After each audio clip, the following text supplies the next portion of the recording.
Hello बच्चों, आइए प्रश्न को पढ़ते हैं और समझते हैं। वेक्टर ए बराबर 3 i के प्लस 4 j के है। ऐसे 4 वेक्टर लिखें जिनके लिए वेक्टर ए का परिमाण बराबर हो वेक्टर बी के परिमाण के बराबर हो। तो बच्चों, प्रश्न में हमें वेक्टर ए का मान दिया गया है और हमें ऐसे 4 वेक्टर लिखने हैं जिनका परिमाण वेक्टर ए के परिमाण के बराबर हो। तो बच्चों, प्रश्न को हल करने से पहले हम प्रश्न की मुख्य अवधारणा के बारे में जान लेते हैं। तो इस प्रश्न के लिए बच्चों हमारी मुख्य अवधारणा होगी कि यदि हम मान लेते हैं हमें कोई वेक्टर ए इस प्रकार दिया गया है एक्स आई कैप प्लस वाई जे कैप दिया गया है। तो इसका यदि हम परिमाण निकालते हैं बच्चों तो क्या आता है, वर्गमूल एक्स का वर्ग प्लस वाई का वर्ग आता है। अब हम प्रश्न के हल की तरफ बढ़ते हैं। तो बच्चों, यहाँ पर वेक्टर ए हमें दिया गया है 3 i के प्लस 4 जे कैप दिया गया है। तो इसका परिमाण किस प्रकार आएगा बच्चों, वह आएगा वर्गमूल 3 का वर्ग प्लस 4 का वर्ग। तो यह हो जाएगा बच्चों 9 प्लस 16 वर्गमूल 25। और हम जानते हैं 25 किसका वर्गमूल होता है बच्चों, 5 का।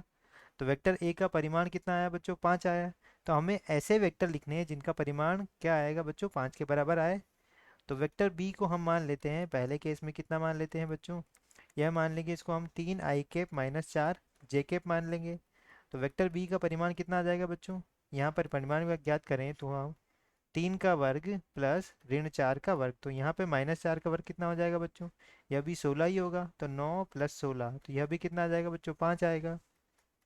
दूसरी स्थिति में वेक्टर बी का मान हम मान लेते हैं बच्चों ऋण 3 i cap plus 4 J cap मान लेते हैं।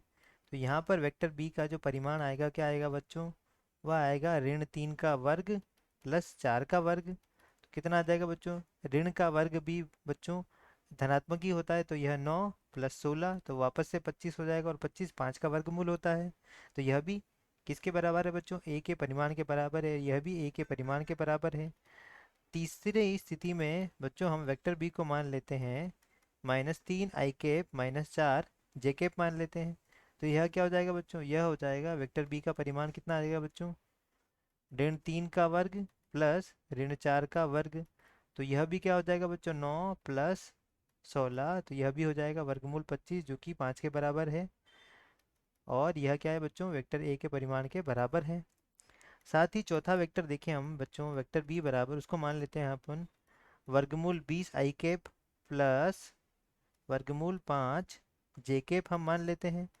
तो वेक्टर बी का परिमाण कितना आएगा बच्चों, यहाँ पर यदि हम देखें वर्गमूल वर्गमूल 20 का वर्ग प्लस वर्गमूल 5 का वर्ग बराबर। तो यहाँ वर्गमूल 20 का वर्ग क्या हो जाएगा बच्चों, 20 हो जाएगा और वर्गमूल 5 का वर्ग 5 हो जाएगा। तो यह भी कितना आएगा बच्चों, वर्गमूल 25 जो कि 5 के बराबर और जो भी क्या है बच्चों, वेक्टर ए के परिमाण के बराबर है। तो यह हमारे क्या हो गए बच्चों, यहाँ से यदि हम देखें यह हमारे 4 वेक्टर हो गए जिनका परिमाण क्या है बच्चों, वेक्टर ए के परिमाण के बराबर है। आशा करता हूँ आपको समझ आया होगा। धन्यवाद।